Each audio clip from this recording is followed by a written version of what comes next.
Donc déjà, je vais commencer par quelque chose de simple. Aujourd'hui, on parle de sobriété à tout va, et dans la bouche d'acteurs qui, déjà il y a un mois, ne la portaient pas. Déjà, est-ce une bonne nouvelle? Alors, les ingénieurs, ils ont un gros travers, comme vous le savez, ils adorent mettre les choses dans des cases, ils adorent les nomenclatures, ils adorent les définitions explicites. Alors, je vais peut-être commencer par vous donner ma définition de la sobriété. Il se trouve que c'est quelque chose que j'ai dû mettre au point dans le cadre du cours que je fais aux mines, parce qu'à un moment, il fallait bien que j'essaye d'expliquer la différence entre la sobriété et d'autres formes de la diminution, là en l'occurrence de la consommation d'énergie. Alors, j'ai coutume de dire qu'en matière d'énergie, mais ça peut s'appliquer à n'importe quelle quantité physique, hein, le cuivre, le coton ou je ne sais pas quoi, il y a trois façons de faire des économies. Il y en a une première qui est historiquement celle que nous avons privilégiée, qui est ce qu'on appelle l'efficacité. L'efficacité, c'est vous avez toujours la même cafetière, vous avez toujours la même voiture, vous avez toujours le même vêtement, mais pour le fabriquer ou faire fonctionner cet objet, on a utilisé unitairement moins d'énergie. L'histoire nous montre que ça, c'est quelque chose que les entreprises adorent pour une raison très simple, c'est que l'énergie étant entre autres un poste de coût, à partir du moment où vous avez le même service avec cette partie du coût qui baisse, c'est-à-dire l'approvisionnement énergétique, bah vous prenez, c'est quelque chose que vous trouvez tout à fait sympathique. Il y a une deuxième manière de faire des économies donc d'énergie ou de matière, que ce que j'appelle la sobriété. Et la sobriété, c'est quand vous vous privez délibérément d'un service, donc d'un objet, d'un déplacement, de quelque chose, pour économiser la matière ou l'énergie, mais du coup, vous vous privez du service.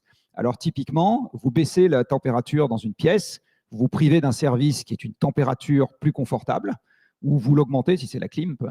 Mais donc du coup, vous avez économisé de l'énergie, mais vous avez perdu le service. Alors une autre manière de voir la même chose, c'est vous avez une voiture plus petite, vous avez un logement plus petit, etc. Et il y a la pauvreté. Et la pauvreté, c'est exactement la même chose que la sobriété sur le plan physique, sauf qu'on ne vous a pas demandé votre avis. Donc la différence entre la pauvreté et la sobriété, dans ma vision du monde, c'est exactement la même situation physique qui se produit, c'est-à-dire une baisse de quelque chose qui se mesure, quantitative. Mais dans un cas, vous l'avez souhaité et organisé, et dans l'autre cas, vous l'avez subi. C'est juste ça la différence. Et tel que nous sommes bigornés, quand on subit, en général, on aime moins ça que quand on choisit quelque chose qui est absolument essentiel, en général, dans la vie des individus, c'est le sentiment de liberté et le sentiment d'avoir choisi ce qui leur arrive plutôt que le sentiment d'avoir subi. Donc, organiser la sobriété, pour finir de répondre à cette question, ça veut dire quelque part travailler sur les cervelles beaucoup plus que de travailler sur la physique, parce que le triste cire que je suis pense que la baisse des flux physiques, on va y avoir droit de toute façon. En fait, elle est déjà plus ou moins à l'œuvre. Elle est à l'œuvre pour une fraction croissante de nos concitoyens dès à présent, et elle ne va pas tarder à être à l'œuvre, si c'est déjà le cas, pour le pays dans son ensemble, avec évidemment, du coup, une question de répartition qui se pose. Quand il y a moins pour tout le monde, on aimerait bien qu'il y ait moins pour chacun. Enfin, quand il y a collectivement moins. Mais donc la question va vraiment se poser, encore une fois, le sujet, c'est de rendre ça désirable et de l'organiser, donc de faire en sorte que, pour dire les choses crûment, les gens aient vraiment envie de dormir dans une chambre moins chauffée en se disant c'est pas plus mal pour ma santé, plutôt que d'attendre de le subir parce qu'ils ne peuvent pas payer leur facture. Voilà, c'est ça l'idée. Donc oui, c'est une bonne chose d'en parler. Mais c'est une bonne chose d'en parler, ne serait-ce que parce que l'histoire nous rattrape et qu'on va bien être obligé d'y passer, encore une fois, de toute façon. Vous parlez effectivement du fait d'en parler. Et moi, il y a quelque chose qui me dérange particulièrement dans les déclarations des personnalités politiques ou même d'entreprises depuis le début de l'année. C'est le fait qu'il y a une forme d'homogénéité sur la manière dont chacun devrait intégrer la sobriété. C'est-à-dire qu'on a parlé jusqu'à maintenant d'efforts de moins chauffer sa maison. Et puis hier, on parlait de réduire de 10% pour chacune des entreprises les émissions. Il y a quand même un souci. Est-ce qu'il ne serait pas temps d'accepter, enfin, qu'est-ce que vous en pensez, qu'on n'est pas tous égaux vis-à-vis de la consommation de l'énergie? C'est-à-dire qu'une entreprise peut être à faible émission, lui demander de réduire de 10%, ça voudrait lui dire de fermer ses bureaux ou je ne sais, alors qu'une autre entreprise qui peut être davantage capable de réduire ses émissions passera par une transformation de son modèle parce qu'elle est très, très exposée à la mise en place d'outils ou de services ou une industrie qui est assez lourde. Et c'est pareil au niveau individuel, c'est-à-dire qu'on n'a pas tous la même consommation énergétique. Il y en a qui utilisent l'énergie pour répondre à leurs besoins primaires et qui ont besoin que le système change, que leur logement soit isolé, que les moyens de transport soient disponibles pour la mobilité douce, etc. Et d'autres qui choisissent consciemment d'émettre de l'énergie sur des services qui ne seraient pas nécessairement vitaux. Alors pour la réponse très courte à cette question, c'est effectivement les situations de départ n'étant pas identiques, considérer que chacun doit avoir exactement la même contrainte est probablement pas optimal. Maintenant, une fois que j'ai dit ça, j'ai à peu près rien dit, parce qu'en pratique, pour répartir une contrainte, il y a deux grandes voies d'action pour la puissance publique. Il y a réguler par les prix ou réguler par les quantités. Alors, réguler par les prix, c'est je monte la fiscalité sur l'essence, par exemple. Et puis, la population s'adapte. Ceux qui ont encore les moyens d'acheter achètent, et puis ceux qui n'ont plus les moyens d'acheter, ou enfin, qui ont moins les moyens d'acheter, n'achètent pas. Le deuxième type de régulation, c'est la régulation par les quantités. Ça, par exemple, j'interdis les chaudières à fioul, ou je les interdis avec un préavis. Ça, c'est une régulation par les quantités. Il n'est plus question de prix dans cette histoire, c'est juste interdit. Ou bien je rationne. Vous avez une chaudière à fioul, vous avez droit à 1000 litres de fioul dans l'année et pas 1 litre de plus. Voilà. Ça, c'est par exemple le principe des permis d'émission qu'on a mis en place pour le CO2 dans les entreprises. On leur a dit, vous avez droit à temps, puis au-delà, vous n'avez pas droit, ou alors il faut aller acheter sur le marché. C'est un débat éternel de savoir à chaque fois quel est le mode d'action qui est le plus approprié, le plus équitable, le plus efficace, etc. Et à mon avis, c'est un débat qui continuera longtemps après ma mort. Donc, je fais partie des gens qui pensent qu'il faut être pragmatique, c'est-à-dire qu'en fonction de l'enjeu, en fonction de ce qu'on pense être, parce que le décideur, il a un avis sur ce qu'il croit être l'acceptabilité de la population, des fois son avis est bon, des fois son avis n'est pas bon, en fonction de ce qu'on pense être l'acceptabilité et la compréhension du problème, parce que si la population ne comprend pas le problème à traiter, elle accepte plus mal les mesures de restriction, c'est absolument évident, eh bien, il y a des voies qui sont plus simples que d'autres. Je vais vous donner, et puis en plus, il y a en fonction de la situation de départ. Alors, je vais vous donner un exemple qui a un peu fait couler d'encre il y a récemment, là, celui des jets privés, en l'occurrence plus largement celui de l'aviation. Dans l'aviation, depuis très très longtemps, il y a un certain nombre de gens qui réclament qu'on taxe le kérosène comme on taxe l'essence. Ça, c'est une régulation par les prix. Mais si vous appelez Bernard Arnault, ça vous fait ni chaud ni froid quand vous taxe le kérosène. Donc, c'est une régulation par les prix qui va toucher essentiellement les gens qui sont limite budgétairement pour prendre l'avion. C'est très bien pour baisser le trafic aérien. La question est de savoir si c'est très bien pour s'organiser. Vous avez un deuxième mode d'action qui pourrait être tout à fait mis en œuvre parce que c'est légalement possible, qui est de limiter par les quantités. Et là, vous limitez le nombre de décollages des aéroports français. Quand vous dites, il y en a de moins en moins. Et si vous voulez être parfaitement équitable, vous dites, eh bien, les décollages qui restent, je les répartis équitablement dans la population. Donc, riche ou pauvre, vous avez droit à 2 vols dans votre vie. Voilà, à un moment qui vous plaît. Et ces vols sont à prendre sur la quantité de décollage qui continue à être autorisée des aéroports. Là, vous n'avez plus de question de prix. Dans chacun des cas de figure, et c'est par là que je vais finir, il faut bien voir que vous allez quand même faire un perdant. Donc, la question de est-ce que toutes les entreprises peuvent gagner dans un mouvement d'organisation de la sobriété, la réponse est évidemment non. Juste, il ne faut pas y penser. Et là, vous avez dans le mouvement que je décris des perdants qui sont les compagnies aériennes, éventuellement les gens qui fabriquent les avions pour les compagnies aériennes. Vous avez les aéroports. Enfin voilà, vous avez un certain nombre de gens qui perdent et les gens qui travaillent dans ces entreprises, il faut y penser un peu à l'avance. Voilà. Donc, ça permet de faire la transition avec qu'est-ce qu'il faut faire, comment mettre en place une vraie politique de sobriété. C'est vrai que le sentiment qu'on a, c'est qu'il y a davantage des politiques de sobriété d'urgence liées à l'énergie qui sont aujourd'hui portées, alors qu'aujourd'hui, on vit une période inflationniste qui est notamment causée par d'autres phénomènes climatiques que la question de la raréfaction de l'énergie. On voit la problématique du cours du blé qui a des impacts très forts sur la montée des prix, et le blé était même victime, donc là, visiblement, les grécotes ont été meilleures, mais a été quand même victime des phénomènes climatiques, notamment des phénomènes physiques. On a aussi la raréfaction des métaux, c'est-à-dire que comment bâtir une économie sobre uniquement sur une autre, nouvelle forme d'énergie qui pourrait être exposée à ces métaux. Donc, il y a la nécessité de penser l'économie sobre dans son ensemble. Nous, ce qu'on essaie de porter aujourd'hui, c'est plutôt un changement de matrice. C'est-à-dire comment est-ce qu'on repense les critères de réussite économique et comment est-ce qu'on aligne notamment les politiques publiques et les politiques de l'entreprise basées sur ces nouveaux critères pour que ces entreprises soient globalement moins émettrices, mais également moins dépendantes de notamment des métaux, etc., et dans des logiques de sobriété financière, mais potentiellement dans des croissances plus vertueuses. Vous avez porté récemment avec le Shift un plan de transformation de l'économie française qui fait du bien parce qu'on arrive à se visualiser. Est-ce que à ce à quoi pourrait ressembler une sobriété énergétique.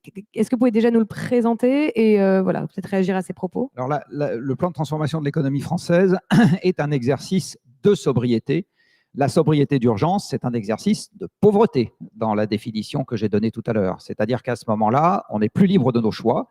On a les conditions extérieures qui nous imposent des restrictions. Donc pour moi, la sobriété d'urgence, ça n'existe pas. Ça s'appelle la pauvreté. C'est l'autre alternative à la sobriété qui, elle, est nécessairement planifiée puisqu'elle est nécessairement désirée, organisée. Et comme je le disais tout à l'heure, à partir du moment où on change nos désirs, changer des désirs, c'est long. Hein. Ce n'est pas un truc qui se fait en une semaine en général. Enfin, en tout cas, au sein de la société. Donc, le plan de transformation de l'économie française, il répond à une planification de la décrue énergétique. Et c'est un exercice qu'on a. Alors, on a fait deux choses dans cet exercice. On a fait de l'économie sans parler d'argent, ce qui est un truc qui veut pas paraître un peu étonnant, mais enfin, c'est comme ça qu'on a fait. Et on a regardé l'économie non pas sous l'angle des quantités d'argent qu'on manipulait, mais des quantités de biens et de services physiques dont on bénéficiait. Donc, on a parlé mètres carrés, on a parlé litres, on a parlé tonnes, on a parlé nombre de voitures, on a parlé kilomètres de route, mais on n'a pas parlé d'argent. Et on a également parlé d'emploi. C'est-à-dire que pour s'occuper de ou fabriquer ou réparer des voitures ou des vélos, ou faire pousser du blé ou fabriquer des sandwichs, vous avez besoin de gens.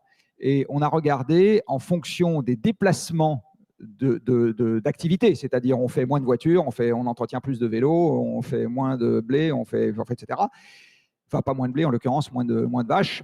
On a regardé ce que ça voulait dire en termes de déplacement d'emploi, et c'est du reste quelque chose qu'on est allé discuter avec les syndicats de salariés, parce que ça nous intéressait d'avoir leur point de vue sur est-ce que notre construction leur paraissait complètement délirante ou est-ce qu'on pouvait en discuter.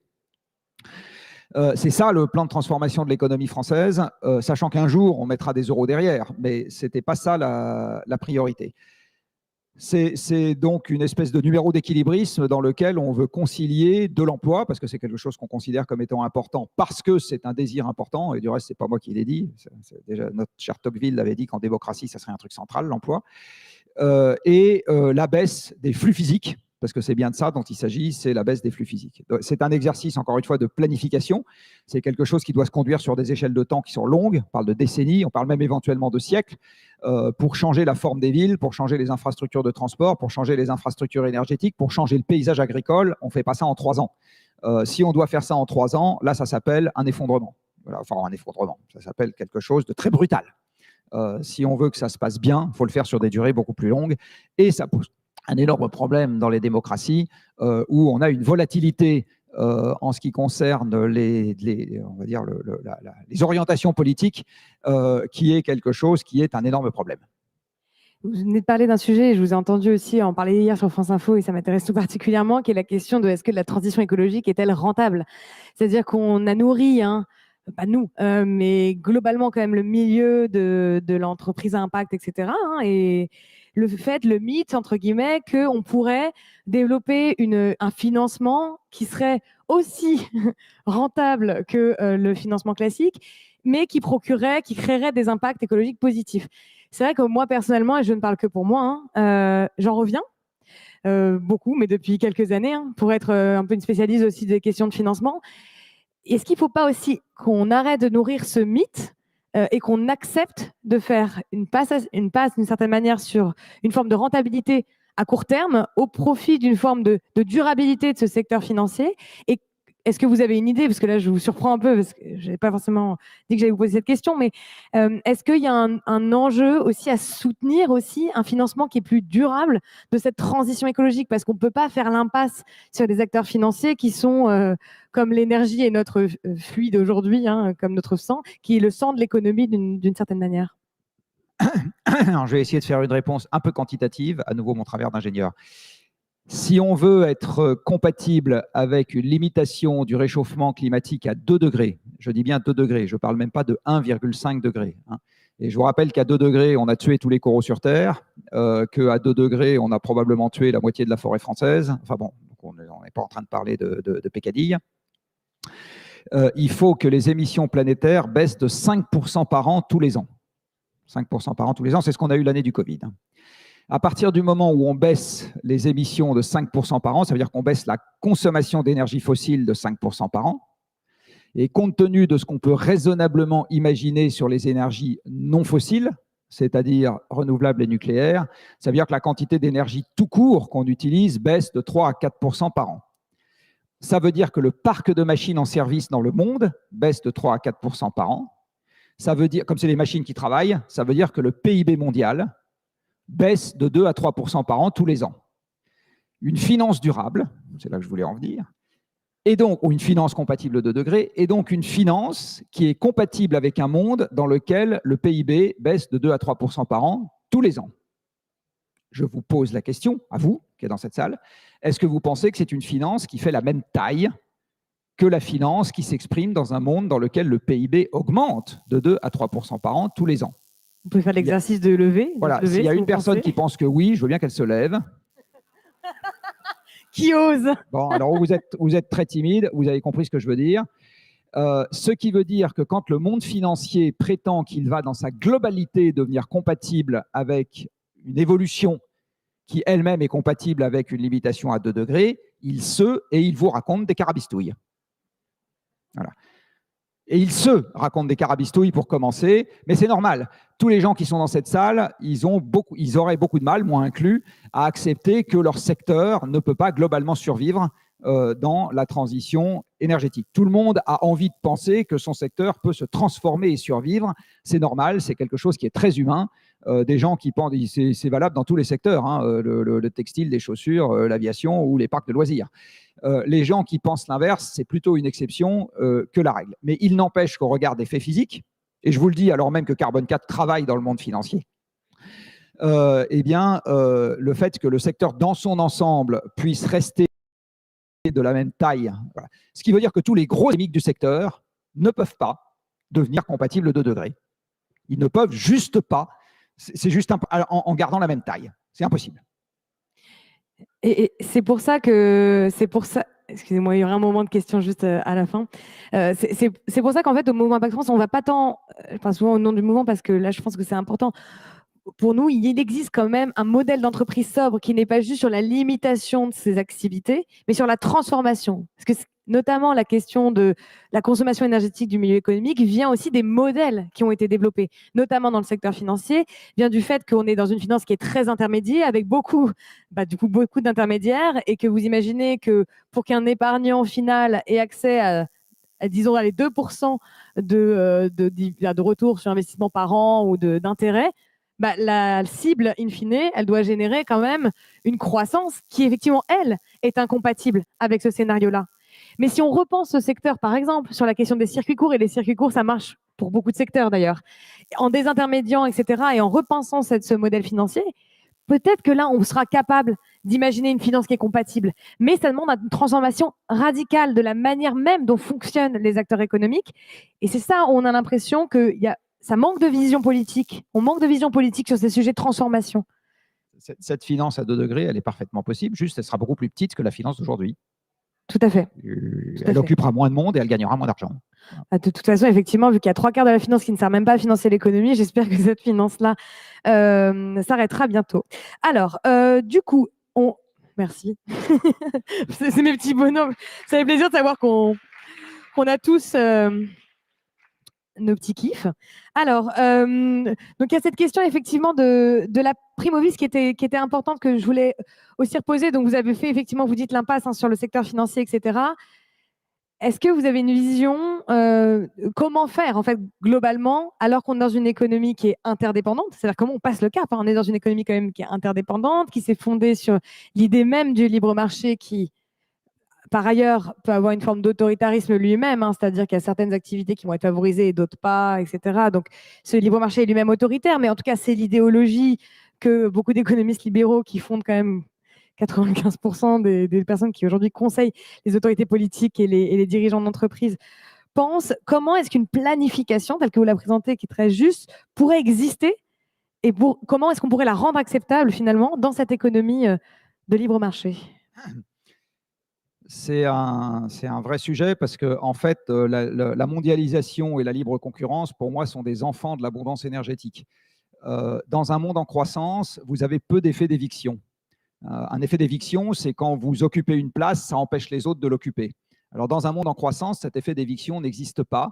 je vais prendre un exemple physique. Si la taille de cette salle était en croissance perpétuelle, on pourrait en permanence accueillir de nouvelles personnes pour s'asseoir dedans et ça n'empêche pas de nouvelles personnes derrière de venir s'asseoir aussi. Vous voyez, voilà. Si au contraire la taille de cette salle était en contraction permanente, eh bien, vous comprenez bien que les gens qui sont déjà là, non seulement ils empêchent des nouveaux de venir s'installer, mais en plus, une partie d'entre eux doivent périodiquement quitter la salle parce qu'il n'y a plus de place. Donc, vous voyez bien que ça ne se gère pas du tout de la même manière, l'expansion et la contraction. Et en particulier, dans une économie en contraction, vous avez un problème qui est très compliqué à gérer en permanence, c'est les effets d'éviction que vous commencez à avoir absolument partout. Ça demande des modes de raisonnement qui n'ont rien à voir avec les modes de raisonnement qu'on a aujourd'hui. Donc effectivement, le monde économique aujourd'hui ne possède pas la boîte à outils qui permet de gérer harmonieusement sur le plan économique ce qu'on appelle la sobriété, c'est-à-dire ce que j'appelle moi la contraction des flux physiques. Cette boîte à outils n'existe pas. Du reste, j'avais réclamé une ou deux fois dans une sortie publique que puisque une bonne partie de la recherche en France était payée avec l'argent de mes impôts, je souhaiterais qu'au moins 5% des chercheurs en économie postulent, je dis bien postulent, un monde en décroissance et ensuite regardent ce que ça peut vouloir dire et comment est-ce que ça se gère au mieux ou au moins mal. Puisque c'est l'argent de mes impôts, on peut demander à ce qu'ils fassent ça. Il faut bien voir qu'aujourd'hui, le refus de parler de décroissance, même si le mot, je comprends très bien qu'il puisse donner des boutons, à moi inclus du reste, c'est autre parce qu'il y a zéro plan derrière. Donc Elisabeth Borne hier, dans son discours à une autre université d'été, pas la même, la concurrente, eh bien, elle a commencé par dire « J'appelle les gens à consommer moins d'énergie, mais enfin, j'appelle aussi à la croissance. » J'aimerais bien savoir comment est-ce qu'on fait ce numéro d'équilibrisme. Mais la raison, c'est que derrière, on est à poil. C'est-à-dire qu'encore une fois, comme il n'y a pas de plan, comme il n'y a pas de boîte à outils, comme on n'y a pas réfléchi, alors le plan de transformation de l'économie française est une tentative modeste de commencer à réfléchir à ça. C'est l'ébauche, hein. Malgré la quantité de gens qui ont travaillé et malgré le temps qu'on y a passé, c'est clair qu'on n'est pas à armes égales face à des siècles et à des dizaines de milliers de personnes qui ont pensé le monde en croissance. C'est évident qu'on n'est pas à armes égales en termes de quantité de choses qu'on a regardées. Mais c'est dans cette direction qu'il faut partir et pour ça, il faut repartir de la physique. Puisque notre problème est physique, hein, on a un problème de taille de boîte qui s'appelle la planète Terre, on a un problème d'ordre de grandeur de flux, il faut repartir de la physique et mettre de l'économie juste derrière. Et pour finir, je ne crois pas une seconde qu'on va traiter les problèmes environnementaux en les prenant sous l'angle économique. On y arrivera qu'en les prenant sous l'angle éthique. Dit autrement, l'économie doit se mettre au service d'un projet éthique, d'un projet politique. Si on en fait le déterminant de l'opportunité de faire, on ira dans le mur.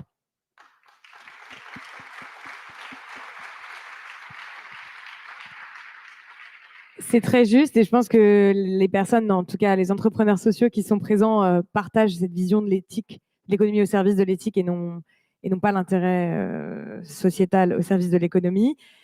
Mais je veux avoir aussi un petit peu d'empathie parce que je pense qu'on accueille aussi, si toutes les personnes qui se sont levées, c'est la première fois que vous venez, j'imagine, parce qu'on est assez, on a un mouvement des entrepreneurs sociaux à la base, donc si vous étiez des entrepreneurs sociaux, vous devriez être avec nous déjà depuis le début, mais que les personnes qui sont là sont des personnes qui ne sont pas nécessairement de cette économie, et qui ont une entreprise peut-être dans une activité assez traditionnelle, une PME ou même une ETI, ou je ne sais, peut-être qu'on a un patron de grand groupe qui se cache parmi vous. En ayant un peu d'empathie pour ces personnes, qu'est-ce que par quoi devrait-elle commencer pour vous? Quelles sont les choses que ces personnes devraient accepter de faire au service de cette éthique? Alors, je ne sais pas si ça va vous casser le moral ou au contraire vous le remonter, mais quand on pense avoir un problème, c'est-à-dire quelque chose qui va nous empêcher de continuer à fonctionner de la même manière, en général, c'est comme ça qu'on appelle un problème, c'est ça, hein, c'est quelque chose qui va nous empêcher à fonctionner de la même manière. La première chose qu'on fait le plus souvent, c'est d'essayer de correctement identifier le problème. Donc, qu'il s'agisse d'un dégât des eaux chez soi, d'un problème médical ou d'un problème budgétaire, en général, on essaye de bien le caractériser. Donc, la première étape pour n'importe quel entrepreneur qui souhaite comprendre où il peut aller, c'est tout simplement de bien comprendre le problème. Alors, bien comprendre le problème, c'est le problème extérieur, c'est-à-dire, ça veut dire quoi exactement le défi énergétique, ça veut dire quoi exactement le défi matériaux, ça veut dire quoi exactement l'érosion de la biodiversité, ça veut dire quoi exactement le changement climatique, ça veut dire quoi éventuellement les problèmes d'accès à l'eau. Et là, c'est en général un bagage qu'on ne vous a pas donné pendant vos études, parce que les études aujourd'hui ne sont pas organisées pour qu'on vous donne ce genre de trucs de manière large. On vous a appris à parler anglais, à faire de l'informatique, à éventuellement faire des règles de 3 dans les bons cas de figure, et à faire un peu de chimie, mais on ne vous a pas appris et à philosopher. Si vous avez réussi à vous palucher la critique de la raison pure, mais jamais réussi. Mais par contre, on ne vous a pas appris à regarder comment fonctionne physiquement le monde, quelque chose qui serait une espèce de leçon de choses un peu augmentée, un peu large. Donc c'est la première étape. La deuxième étape, c'est de confronter son activité à ce contexte physique. Donc, selon que vous avez une boulangerie, une blanchisserie, un hôtel-restaurant ou une entreprise de communication, c'est évident que les défis pour vous ne se présentent pas de la même manière. Hein. Donc, et du coup, les marges de manœuvre ne seront pas au même endroit. Donc, la première étape, elle est là. Après, il n'y a pas de truc presse-bouton. Alors, il y a quelques processus qu'on va retrouver chez absolument tout le monde. Par exemple, les gens qui, en général, viennent travailler dans un local. Donc là, effectivement, il y a des solutions déjà un peu presse-bouton auxquelles les gens ont pu penser pour vous, qu'il s'agisse du covoiturage, de la prime vélo, du télétravail, etc. Et puis, il y a des tas de trucs sur lesquels c'est nécessairement chez vous et nulle part ailleurs. Si vous êtes boulanger, vos process industriels, ils n'ont rien à voir avec si vous êtes blanchisseur et absolument rien à voir avec si vous êtes coach. Voilà. Donc, à ce moment, vous avez besoin d'une réflexion personnelle et en général, les entrepreneurs, une des caractéristiques qu'ils ont, c'est qu'ils n'ont pas peur de prendre l'initiative d'une réflexion. Donc là, j'ai envie de dire, c'est à vous, une fois que vous avez bien compris le problème, d'y passer du temps. Donc en fait, les seules choses qui sont communes à tous les entrepreneurs et toutes les entrepreneuses, c'est bien comprendre le problème et derrière y passer du temps. Et une fois que j'ai dit ça, je vous ai à peu près tout dit. Et les entrepreneurs aussi, ils ont besoin d'un cadre politique. Et c'est vrai que c'est important quand même de le dire parce qu'on parle de planification, de la sobriété. Aujourd'hui, on a besoin, c'est important d'avoir des bâtons et c'est important de définir les limites et définir les grands objectifs. Mais il faut derrière qu'on ait une forme d'incitation, quelque chose qui nous dirige vers cette transition. Parce qu'en tant qu'entrepreneur, et encore une fois, un peu de solidarité, d'empathie pour les entrepreneurs parce qu'on vit sous contrainte quotidiennement. Je crois que c'est un des métiers... Pour en faire 3 en même temps, des métiers. Mon métier d'entrepreneur, je vous assure que c'est le métier le plus difficile des 3. Parce qu'on a une forme aussi d'attachement, on engage des personnes, on a besoin de voir, c'est comme un bébé quand une entreprise, et effectivement, on va avoir besoin d'un cadre politique important pour nous engager vers cette transition-là. Je voulais juste le dire. Et pour finir, une dernière question. On entend un petit peu que... On entend des avis différents, notamment sur la question géopolitique. Vous l'avez dit haut et fort, le désordre climatique, c'est la guerre. Et en écoutant un petit peu les décideurs, on a l'impression que justement, si on arrête d'extraire les énergies fossiles, ce sera là qu'on sera dans une situation hyper délicate.